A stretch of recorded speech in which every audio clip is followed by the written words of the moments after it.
Through Earth history, life has been changing, and sometimes it has been threatened by drastic events such as volcanic eruptions, meteoric impacts, and some other long-lasting events such as glaciations.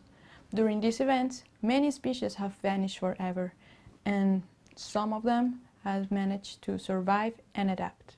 Paleontology is a science which is not only about finding fossils, it is also about trying to understand the relation between the environment and life through time. So by studying millions of years old bodies, we can understand or try to know what happened in deep time.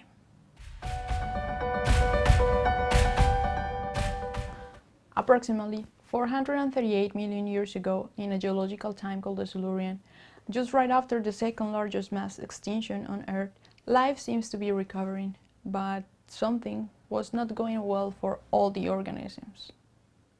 For years, paleontologists have wondered about the cause of the death of some of the species during some events during the Silurian.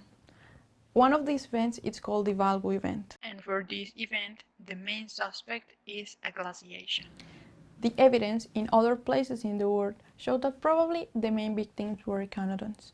Conodonts were eel-like organisms which grew up till 40 centimeters length, and from them we were only able to collect their teeth, because the crime was millions of years ago. But the conodonts during this time were diverse and abundant. So by studying the different species which live in the same place through time, we can analyze their changes, and actually we can know who were the victims and which species were the witnesses. The forensic evidence, the conodont elements, can tell us about their lives and so much more. The conodont elements are made of phosphate. Phosphate is a mineral which has oxygen on its structure, and the oxygen is incorporated in this structure depending on the temperature where the organism lives. So by studying the ratio between the lightest and the heaviest oxygen isotope into the structure, we can somehow track the changes in temperature through time. At this point, we have a lot of information about our victims, but what about the evidence in the crime scene? Well, by describing and recognizing different features in the rocks, such as the grain size, the deposit patterns, and some surfaces, we can understand or try to reconstruct the sea level during this time.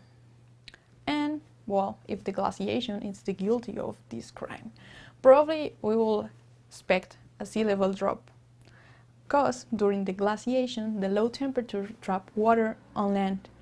So less water is flowing to the oceans, and the water volume in the oceans will decrease. The results from our locality in Estonia, after describing the rocks, extracting the conodonts, identifying them and classifying them in species, showed that there was not a big change in the number of species which were living during and after the event. So it seems like there's no any evidence of mass extinction. The temperature record that we were measuring from the conodonts, it's not showing any drop, and unfortunately the sea level record encrypted in the rocks, it's not showing the drop that we were expecting. So it seems like this is a fake call from the geological record. But why our locality is different from the others? What makes our locality so special? And well, is this just because we still do not understand the process? The research about this event, it's not over here, and we still have many questions to answer, and this is part of the scientific process. It's about stay curious, trying to find further evidence, use new methods, and well, many more people in science will help us to tackle different questions, to unlock more secrets, and probably to investigate many more crime scenes over Earth history.